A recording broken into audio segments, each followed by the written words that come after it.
How do you decide if you want to have kids? What decisions go into that? And a lot of people kind of just go based on gut. Deciding to be child-free comes with this like adoption of this stigmatized identity because we live in a pronatalist society, meaning that what is the accepted norm is that people have children. Because we have this expectation that the normal route is to have children, people who choose not to have children are seen as being abnormal.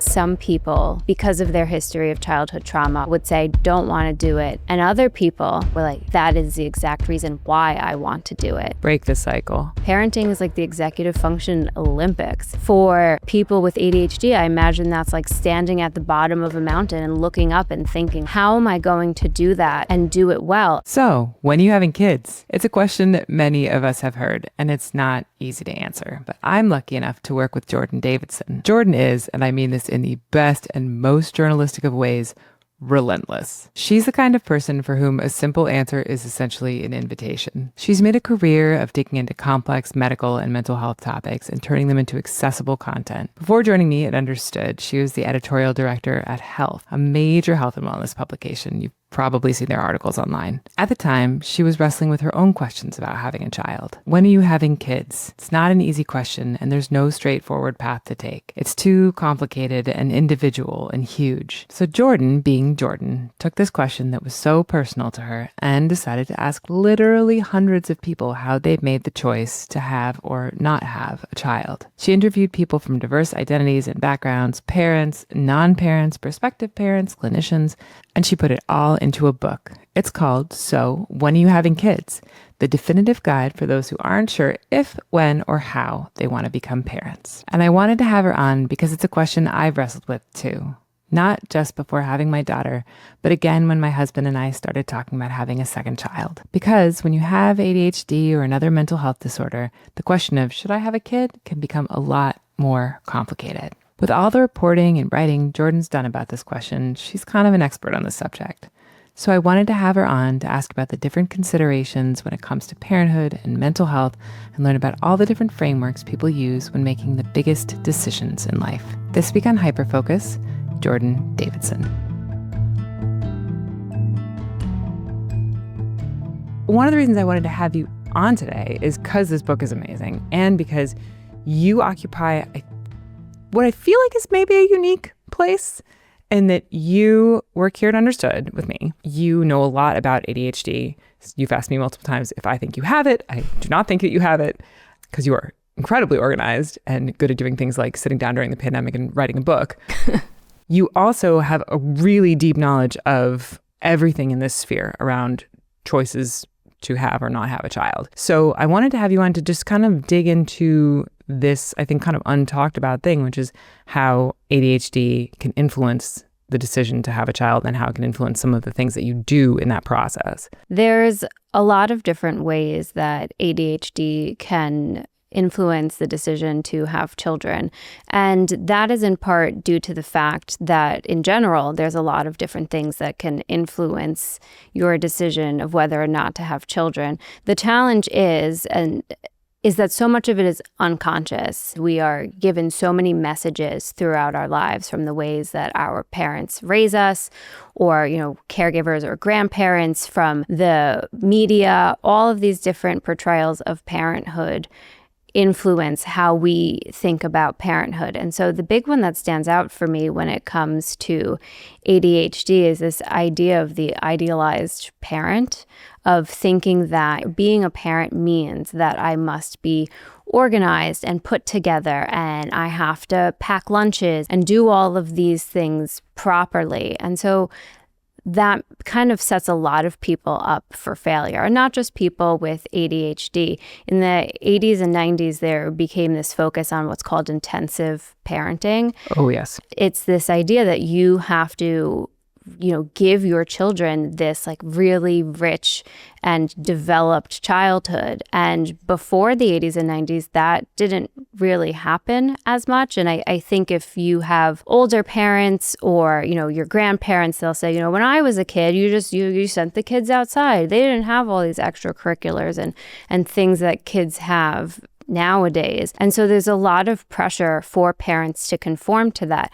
And for people who are neurotypical, there's a lot of pressure. That pressure, whether or not you subscribe to this idea of intensive parenting, it affects everyone, because everyone can picture that like perfect mom who is, supplying things for the bake sale and going to work, which is a reality for many parents now. Most families have 2 working parents. And so this mom who is juggling everything, and this is stressful for neurotypical people. And so for people with ADHD who are already struggling with executive functioning tasks, parenting is like the executive function Olympics. Yeah. And so that in and of itself is challenging. So if you have a task that is challenging for neurotypical individuals, for people with ADHD, I imagine that's like standing at the bottom of a mountain and looking up and thinking like, how am I going to do that and do it well? People don't go into parenting and be like, I'm going to have kids and who cares if I'm a good parent? I'm just going to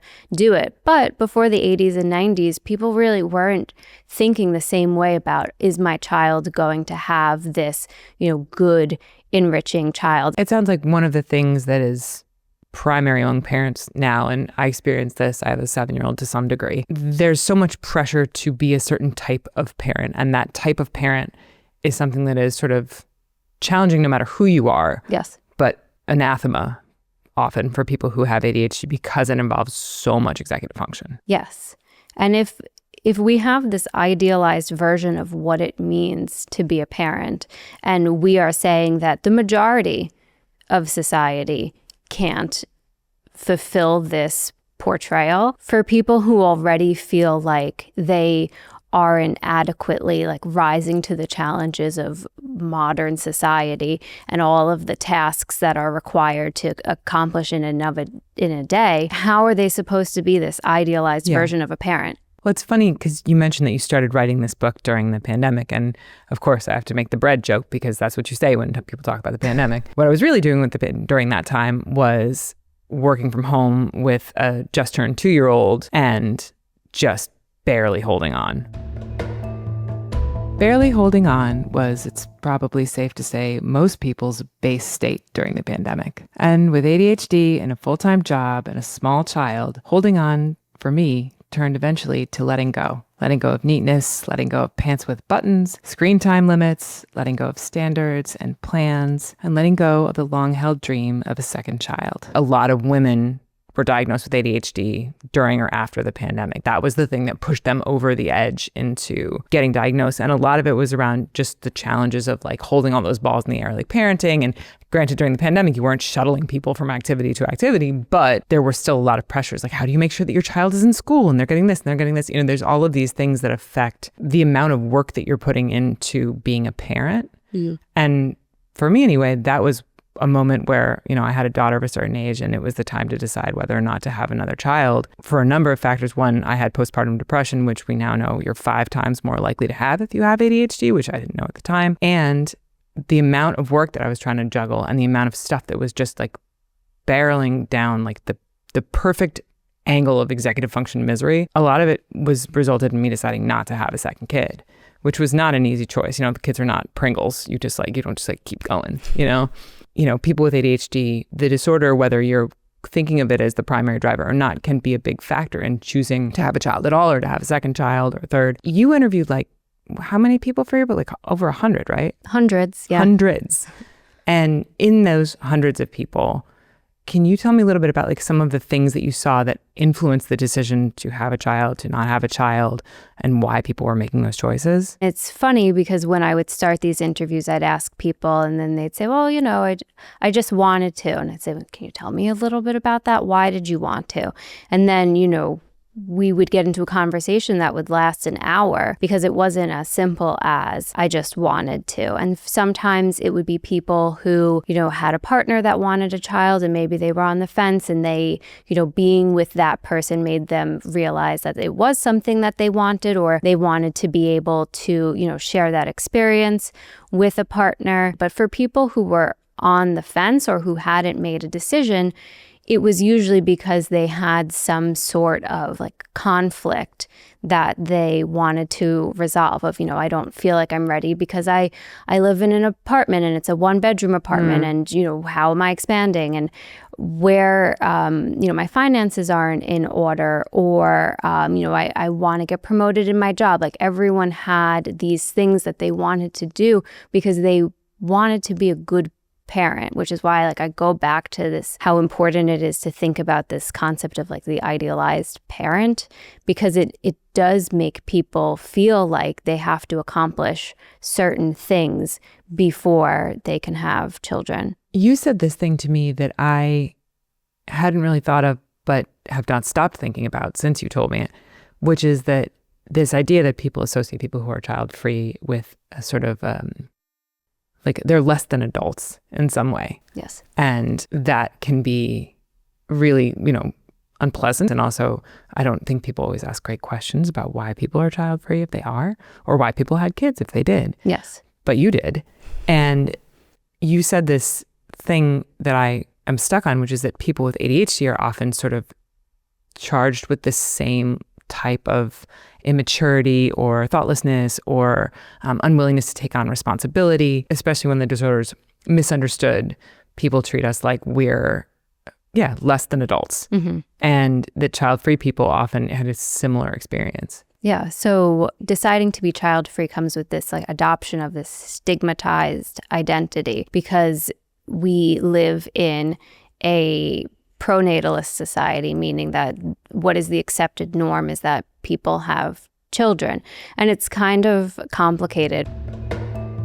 What Jordan means by pro-natalist is that we live in a society where having children is not only the norm, it's encouraged. The pressure to start a family is ubiquitous, and deciding not to have a family is stigmatized. And as she wrote the book, she found that though we're given a ton of pro-natalist messaging, on the policy and planning side of things, the picture is very different. For one thing, having a child is really expensive, even more so if there are complications. Insurance often doesn't cover IVF, and during pregnancy and birth, any complication can equal terrifyingly high hospital bills. And once you've given birth, the lack of paid leave or subsidized childcare can mean things get even more challenging. One of the things that I talk about in my book is that there's actually this researcher who questions whether or not we live in a pronatalist society because, in the US, we don't have paid maternity leave. And so we have a lot of what are known as anti-natalist policies. So policies that don't help people build families with this expectation of building a family.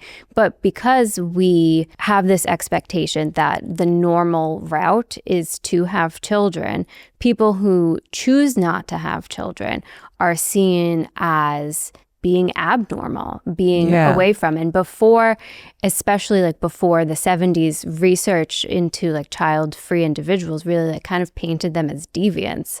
And so that fortunately isn't as pervasive of a view now, but it's changed. So we're not saying, oh, someone doesn't have a child, they must be some sort of deviant. But we say things like, they must be immature, or, they're selfish or they're materialistic and they're cold, because who wouldn't want a child? I think there's this idealization of a child, it's a puppy, and thinking oh, kids are so cute. Why wouldn't you want that? There must be something wrong with you if you don't want a cute little baby. It's funny. The thing that made me think of is when I was younger, I used to do talks about having ADHD before I had a kid. I was probably in my 20s. A guy stood up and asked me if with my condition, I thought I could have a child. And I was so taken aback by his question and so irritated by his question that I was like, well, my dog ate a box of tampons once and I did kill a cactus, but I got another cactus and my dog is still alive. So I think I might one day have kids. And he was horrified because that was my intention. But it was the first encounter I'd had with somebody who was like, do you think you're actually going to be able to do this? And it wasn't something that I had really considered because until I was sure I wanted to have a child, I really wasn't sure I wanted to have a child. So I was kind of I don't know. Yeah. Did you find that indecision in people? A lot of people are indecisive.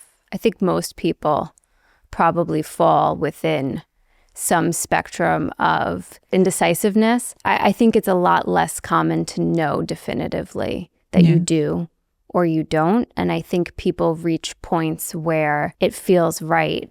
And that's really so much of why I actually wanted to write the book, was because of this like pervasiveness of the gut feeling, which I think is based on this idea of what parenthood should be, because we have what's called schemas built of what we think parents are and what we should accomplish in our lives. But it's this idea that our brains have formulated these schemas that tell us, like, this is what I need to do to be an adult. This is what being a parent looks like. An example I like to use is like, if I said to you, like, hey, I'm having a birthday party, I don't have to tell you what that party will entail. Like, you would come to the party and you would think like there'll probably be cake and candles and maybe some like off-pitch singing. And that's how we think about parenthood. People just march into it because they know the script.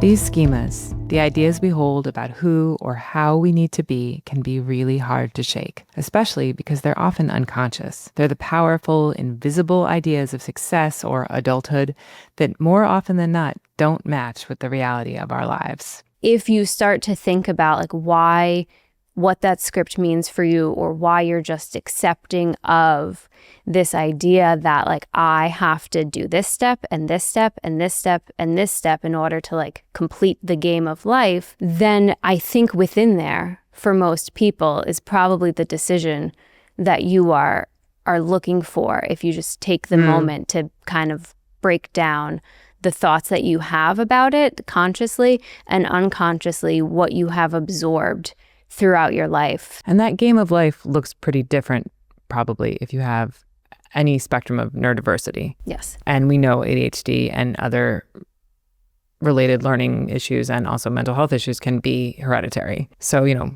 I would imagine that what you see in your parents might be something that weighs heavily on your decision to have a child, or what you think a nuclear family would be. A schema is basically like a map in your mind of what things should be, right? Yes. This is how the nuclear family does look. In your research, though, you spoke to a lot of people from diverse backgrounds. Could you tell me a little bit about how that affected the outcomes, or if it affected them at all? It did. And I think that so much of it is personal. And the thing that really came to mind here is some conversations that I had with people who had a history of childhood trauma. And it was interesting because some people, because of their history of childhood trauma, would say, don't want to do it. I didn't grow up with strong examples of parents, and I'm afraid that I would default to things that I saw and observed in my childhood. And other people in that same sort of scenario were like, that is the exact reason why I want to do it. Break the cycle. I want to, in some ways, heal that fractured parent-child relationship from the other side. And I know it's going to be a challenge, and I know that I'm going to have to lean on support systems and go to therapy. And so there are a lot of different things that can influence the decision. But that's also to say that you are making a decision, which I know is something that you and I have talked about in preparation for this, is that not everyone gets to decide. And the rate of unintended pregnancies in the US in general is pretty high. The last time they looked at the data was 2019. So who knows if the pandemic has changed that. And it's also really hard to study whether or not people wanted to be pregnant or plan to have children. But that rate is about 40%. And it's higher if you have ADHD. But I think about all the time when people talk about ADHD, we often just talk about the deficit, the bad stuff. I wonder if there's anything in your book that bore out for like people who just felt joy around their choices, or who felt very confirmed in the things that they decided, whether it was to have kids or not have kids. And if you could just tell me some of the sort of like stuff that came out of it that you were like, oh, okay. This is not going to be satisfying in any way, but it's actually really difficult to study like satisfaction as well of your choice for a lot of different reasons. One of which is there are so many factors that go into it. And I make a point of saying this, of like, if I wanted to, I could make the argument that having kids makes you happier. I could have the argument that being child-free makes you happier, because there are studies that find both. It depends on what groups you look for and like what factors you control for. But really it all comes down to, it sounds so simple to say this, but how you think about it. Like if you think about having children and you are excited by that idea, you're probably not going to regret it. It's all about expectations. So if you think that parenthood is going to be this like super enriching, not at all challenging experience, and you have this unrealistic expectation of parenthood, you're probably going to be disappointed. But if you have a realistic expectation, you might be surprised by the different ways that you find joy, the experiences and the ups and the downs that come with parenthood. So I think, to go back to everything that we spoke about, there is so much internalization of this like fear of failure.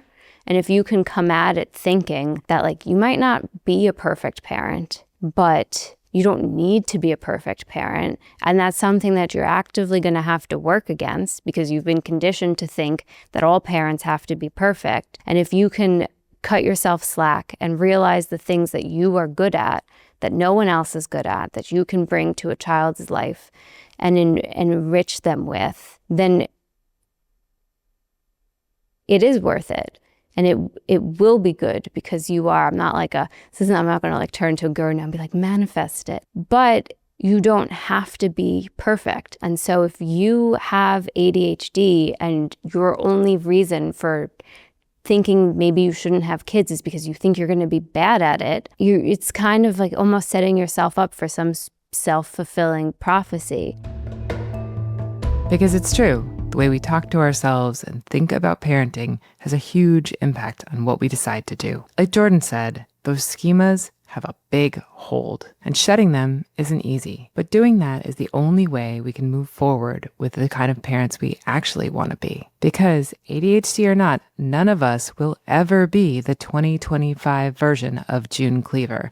And honestly, that's a good thing. Breaking up with this kind of perfection is one way you can prepare yourself to have a child if you do decide you want to. Allowing yourself to be the person you are with ADHD and get the support that you need can make a big difference. It's a way of preparing yourself if you wind up deciding you do want to have a kid. And if you have ADHD, there's actually a lot you can do to prepare before parenthood. Scheduling all those doctor's appointments, getting the supplies you need, taking care of yourselves, it's a huge task for your executive functioning. And it's something that with a little bit of forethought and planning can be made lighter. Understanding your ADHD can make the load significantly lighter because you know what you need to do to get help.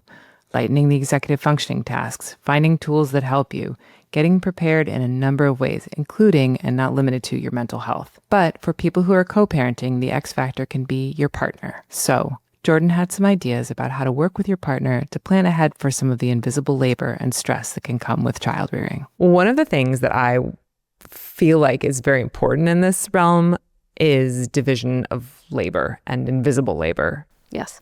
After a child is born and even during pregnancy. Can you talk to me a little bit about why that is so challenging? First, it depends on the type of relationship that you are in.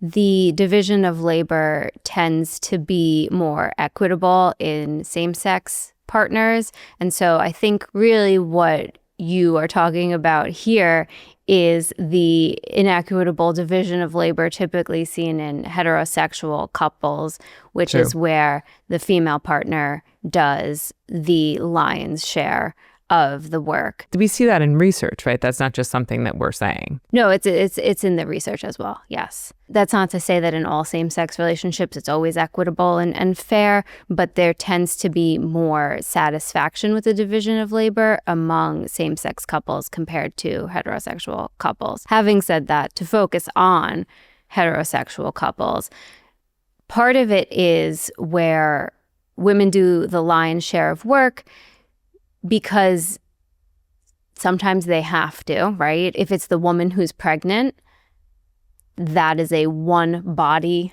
job. It's not like you can take turns and pass it back and forth, throughout the 9 months. There is some work where one partner has to do more of the work than the other partner. But what happens often is that the default is that these are like women responsibilities because, again, stemming from like 1950s, 1960s, where mom stayed at home and did all of these things. The challenge is now mom doesn't stay at home. Yeah, you work and you're the primary do all caregiver. of the things. Yes. So now mom has to wear all of the hats while juggling and, raising the children. Studies have shown that men are participating more in household tasks than they were in the 50s and 60s, but not to the level not to the level of mom. And even research has shown that when dads are the primary stay-at-home parent, they are still not doing as much of the unpaid labor. Let's break down